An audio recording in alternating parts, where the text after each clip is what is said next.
বাংলার নাগরিকরা এবং সাধারণ মানুষেরা তারা বিপদের মুখে, যে মমতা ব্যানার্জি এতটা ওবিসি বাতিল করছেন ভোটের পর, শোনা যাচ্ছে নাকি এনআরসির খপ্পরে পড়বে সাধারণ মানুষেরা, কি বলবো? ব্যাপারটা দেখুন, আমরা বারবার বলেছি আমাদের পশ্চিমবঙ্গের মুখ্যমন্ত্রী তিনি একটা অপদার্থ, ভারতের সংবিধান জানে না। তিনি আরএসএসের কথা মতো আমাদের পশ্চিমবঙ্গের উনি চালাচ্ছেন। উনি অ্যাকচুয়ালি আরএসএসের দুর্গা। উনি ভারতীয় সংবিধান বোঝে না। এবং আপনারা দেখছেন বারবার পশ্চিমবঙ্গের যারা ভূমিপুত্র, আদিবাসী, সংখ্যালঘু মুসলিম, শিডিউল কাস্ট, শিডিউল ট্রাইব, তাদের সাথে প্রতারণা করছে। যেমন আগে যে দিল্লির পার্লামেন্টে গিয়ে এখানকার সংখ্যালঘু মানুষ, আদিবাসী সম্প্রদায়ের মানুষ, শিডিউল কাস্ট, শিডিউল ট্রাইব সম্প্রদায়ের মানুষ তৃণমূলের এমপিদেরকে জিতিয়েছিল যাতে বিজেপির বিরুদ্ধে তারা পার্লামেন্টে লড়াই করে। ঠিক তার উল্টোটা হলো, যখন বিজেপি যখন এনআরসি, এনপিআর এবং সিএ এই মানবতা বিরোধী, ভারতীয় সংবিধান বিরোধী আইন পাশ করে যখন বাংলার ভূমিপুত্র অর্থাৎ আদিবাসী, শিডিউল কাস্ট, শিডিউল ট্রাইবদেরকে রাজ্য ছাড়া করতে চাইছে, দেশ ছাড়া করতে চাইছে, সেই সময় এই তৃণমূলের এমপিগুলো একটিও প্রতিবাদ করেনি এবং এই বিলের বিরুদ্ধে ভোট দেয়নি। তারা কৌশলে তারা অনুপস্থিত থেকেছে। এই যেমন আপনারা দেখবেন মিমি চক্রবর্তী বা দেব এরা শুটিংয়ে ব্যস্ত ছিল, নুসরাত টিকটকে ব্যস্ত ছিল, অভিষেক ব্যানার্জি তখন যায়নি এবং বিরোধিতা করেনি। এবং আমরা ভেবেছিলাম হয়তো এদের কাজ আছে পার্লামেন্টের মেম্বারদের, সেই জন্য এই গুরুত্বপূর্ণ বিলটা তারা বিরোধিতা করেনি বিজেপির। তার ফলে এনপিআর এনআরসি চালু হয়ে গেল। গত পরশুদিন মমতা ব্যানার্জি এবং অভিষেক ব্যানার্জি এনপিআর এনআরসি সমর্থন করে দিল। অর্থাৎ বঙ্গের যারা ভূমিপুত্র, আদিবাসী, শিডিউল কাস্ট, শিডিউল ট্রাইব, সংখ্যালঘু মুসলিম, তাদেরকে কিন্তু একেবারে রাজ্য ছাড়া করার জন্য মমতা ব্যানার্জি পূর্ণ সমর্থন জানিয়ে দিল গুজরাটের দুই কসাইয়ের হাতে। গুজরাটের দুই কসাই ও মোদি এবং অমিত শাহ তারা চাইছিল পশ্চিমবঙ্গের যারা ভূমিপুত্র, আদিবাসী, সংখ্যালঘু, শিডিউল কাস্ট, শিডিউল ট্রাইব, তারা যেন রাজনীতিতে না থাকে, তারা দাসের মতো জীবনযাপন করবে, তাদেরকে ডিভোটার করতে চাইছিল। আজকে তাকে পূর্ণ সমর্থন জানালো মমতা ব্যানার্জি এবং অভিষেক ব্যানার্জি। এর ফলে পশ্চিমবঙ্গের সমস্ত মানুষের জমি জায়গার কাগজপত্র নিয়ে কোর্টে ছুটতে হবে। কিছুদিন আগে মমতা ব্যানার্জি ক্যাকা ছিচি বলেছিল, আজকের ক্যাকা ছিচি ফেলা থুতু চাঁটলো, চেটে পুরো সমর্থন করে দিল। ক্ষতিকার হলো, ক্ষতি তো মমতা ব্যানার্জির হলো না, অভিষেক ব্যানার্জির হলো না, কারণ এরা তো উত্তরপ্রদেশ থেকে আগত লোক, এরা তো বাংলার অনুপ্রবেশকারী, এদের ক্ষতি হবে না। এরা উত্তরপ্রদেশের নাগরিক, এদের পূর্বপুরুষরা উত্তরপ্রদেশ থেকে এসছে, সুতরাং এদের কোনো ক্ষতি হবে না। ক্ষতি হবে এই পশ্চিমবঙ্গের আদিবাসী সম্প্রদায়ের মানুষ, শিডিউল কাস্ট সম্প্রদায়ের মানুষ, সংখ্যালঘু সম্প্রদায়ের মানুষ, তাদের ক্ষতি হবে। এখন এরপরে আরেকটা ঘটনাটা ঘটালো কি, আরেকটা ঘটনা কি ঘটলো, আরেকটা যেটা ঘটনা ঘটলো, এই যে যেমন প্রতারণা করলো বাংলার মানুষদের সাথে, আরেকটা প্রতারণার শিকার হলো বাংলার মানুষরা। ওবিসি সার্টিফিকেট বাতিল করলো। ওবিসি সার্টিফিকেট বাতিল করলে কি হয় না, বাংলার যারা ভূমিপুত্র ওবিসি সম্প্রদায়ের মানুষ, তাদের সার্টিফিকেট যদি বাতিল হয়ে যায়, তারা যারা চাকরি করছে বা আগামী দিনে যারা চাকরির প্রস্তুতি নিচ্ছে, তারা কিন্তু সবাই বিপদে পড়ে গেল। এই মমতা ব্যানার্জি ভারতীয় সংবিধান জানে না। ভারতীয় সংবিধান না জানার কারণে কিভাবে একটা সংরক্ষণ দিতে হয় সেই প্রসিজারাল জানে না। আপনারা জানেন ৭৫ বছর পেরিয়ে গেল এবং পশ্চিমবঙ্গে মুসলিমদের চাকরি দিনের পর দিন কমছে। ১৯৪৮ সালে পশ্চিমবঙ্গে মুসলিমদের চাকরি ছিল ১৬%।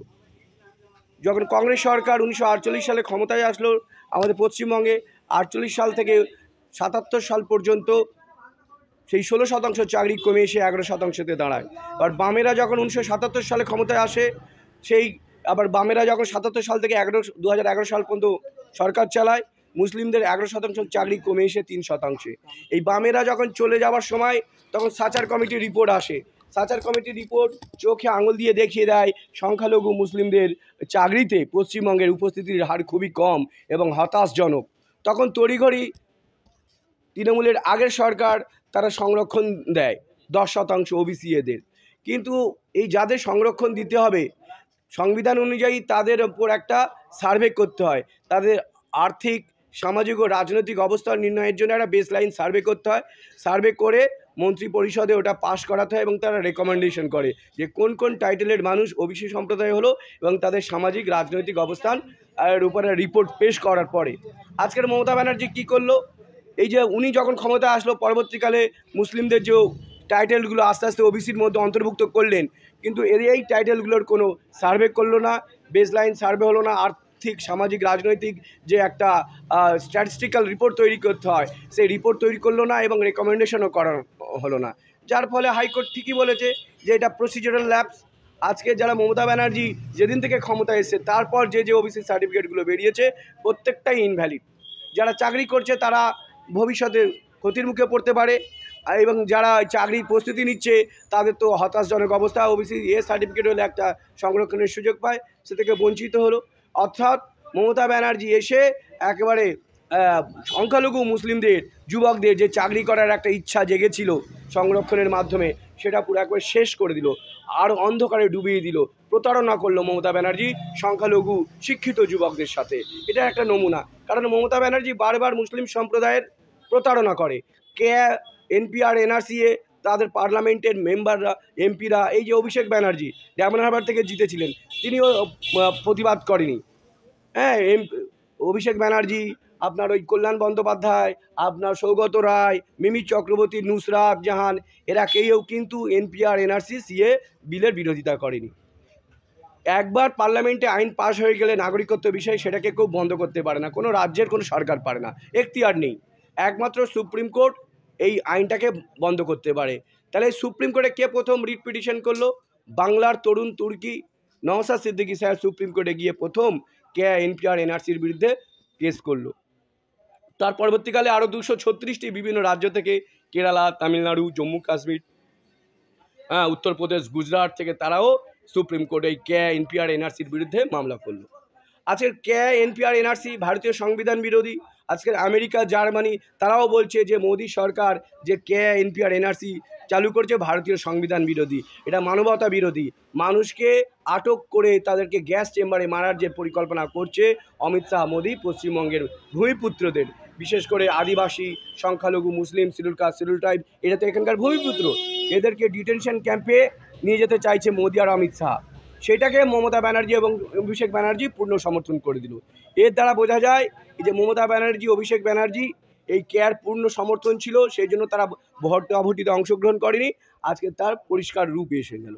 ঠিক ইনি মমতা ব্যানার্জি, অভিষেক ব্যানার্জি, দেখেন এই দুটো ব্যক্তি পশ্চিমবঙ্গে থেকে যদি নিষ্ক্রিয় হয়ে যায় দেখবেন বাংলায় শান্তি ফিরে আসবে। এই পুলিশ মন্ত্রী সন্ত্রাসবাদী পুলিশ মন্ত্রী আর এই সন্ত্রাসবাদী অভিষেক ব্যানার্জি, এই দুজন যখন জেলে যাবে দেখবেন বাংলা তখন শান্ত হবে। সেই জন্য আমরা বলছি, জনগণকে আবেদন করছি, আপনারা রাস্তায় নামুন। পশ্চিমবঙ্গের মুখ্যমন্ত্রী সন্ত্রাসবাদী পুলিশকে নিয়ে সন্ত্রাস সৃষ্টি করছে, আর অভিষেক ব্যানার্জি যত সমস্ত সন্ত্রাসবাদীদেরকে জোগাড় করে সন্ত্রাস চালাচ্ছে। এই দুজন অর্থাৎ মা এবং ছেলেকে যখন কোমরে দড়ি দিয়ে তিহার জেলে নিয়ে যাওয়া হবে তখন দেখবেন বাংলা শান্ত হয়ে গেছে। তার আগে এরা বাংলা শান্ত হতে দেবে না। আবার এরা বাংলাতে অশান্তি করার সৃষ্টি করছে এই মমতা ব্যানার্জি এবং তার ছেলে অভিষেক ব্যানার্জি। এদের দুজনের কোমরে দড়ি পড়বে যেদিন দেখবেন সেদিন বাংলা শান্ত হয়ে যাবে।